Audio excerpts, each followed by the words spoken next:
Hello and welcome to the episode 24 of What a Fab Day.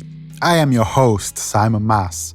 Some early Quarrymen action, an interview for the American Army, and an aborted film project are some of the highlights of the day. In 1958, the Quarrymen returned to perform to the Cavern Club in Liverpool for the second time. Featuring Len Gary on tea-chest bass, Eric Griffiths on guitar, Colin Hanton on drums, John Lennon on guitar and voice, and Paul McCartney on guitar and voice, they supported the headliners, the Mississippi Jazz Band. In the book The Cavern, owner Alan Sittner is quoted commenting on the poor quality of the performance. "They couldn't play to save their life, and all I can remember is their cheek and their chat." Moving to 1959, we find the Quarrymen performing a 10-minute set of skiffle numbers at the Woolton Village Club.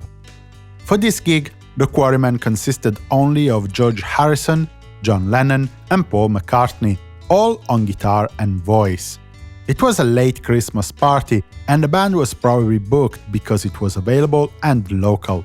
John Lennon's home in Menlove Avenue was about 15 minutes away by foot. For the Quarrymen, this was the last paid gig for the next 8 months. Double feature for the Beatles at the Cavern Club on the 24th of January 1962. The Lads, featuring Pete Best on drums, performed the Lunchtime and an evening concert in the Cellar on Matthew Street, Liverpool. In 1963, the Beatles made a personal appearance at NEMS' main Liverpool shop, owned by their manager Brian Epstein, to sign copies of their new single Please Please Me, and giving a short acoustic performance on the staircase leading from the ground floor, popular music, to the first floor, classical music, television sets, and radio and recording equipment. Later, they reached the Assembly Hall in Mold, Wales, for an evening engagement that earned them just £50, about £880 in 2020 money, less than what the band earned at the time. On the other hand, the booking had been made in October 1962, and Epstein insisted that the band honor the agreement. The bill also featured Dave Roman and the Chariots. After the gig, George Harrison went to visit his aunt in Broughton, while the rest of the band went to the Talbot pub to grab some food. 1964. In the morning, the Fabs went to a studio in Paris, France, to record the radio interview for the American Forces Network, which would have been aired the next day on a program called Weekend Word, for the benefit of American troops in West Germany. Meanwhile, back in the Abbey Road EMI studios in London, sound engineer Norman Smith made a copy of the rhythm track of I Want to Hold Your Hand, which he and George Martin would later bring to Paris. Talking about Paris, in the evening, the Beatles performed their usual 2 shows at the Olympia Theatre. In 1967, Paul McCartney and Brian Epstein discussed the possibilities for the third Beatles film with playwright Joe Orton. As you might recall from episode 12 of What a Fab Day, Orton had been contacted by producer Walter Shenson to revise the script with the Fab Four in mind. The project, called Up Against It, was undoubtedly different for a pop band film. The 4 protagonists were actually just 4 aspects of the personality of a single man, and they'd go on making all kinds of shenanigans, including sexual slavery, murder, and the like.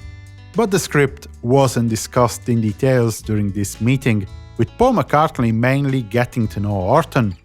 A contract was drawn and Orton would go on writing the complete script, which would be delivered on the 25th of February 1967. It was rejected, like other ideas considered by the Beatles at the same time: an adaptation of The Lord of the Rings and another of The Three Musketeers. Let's conclude this episode with yet another Get Back session. On the 24th of January 1969, the Beatles and Billy Preston were in the Apple Studios, recording several takes of Two of Us, still called On Our Way Home at this stage, finally settling for a less rock and more folky arrangement. In between takes, the band burst into a 38-second rendition of Maggie May, a traditional song about a Liverpool prostitute. Then, they tried their hands on Teddy Boy, Every Night, Hot as Sun, and Her Majesty. The latter was mostly instrumental, lasting for 2 minutes and featuring John Lennon on slide guitar. John also played slide on his Dig It, perhaps the only piece that at this stage kept changing with every execution. This was by design though, as the song was built on the premise of the band improvising extensively on a bare-bones sketch, an idea that Lennon was keen to explore at the time in this and other pieces, both with the Beatles and with Yoko Ono. Today's first recorded take of the song was never released, but it generated the final message by John, heard at the end of the heavy edited-down version later put on Lady B. That was Can You Dig It by Georgie Wood. Now I would like to do Hark the Angels Come.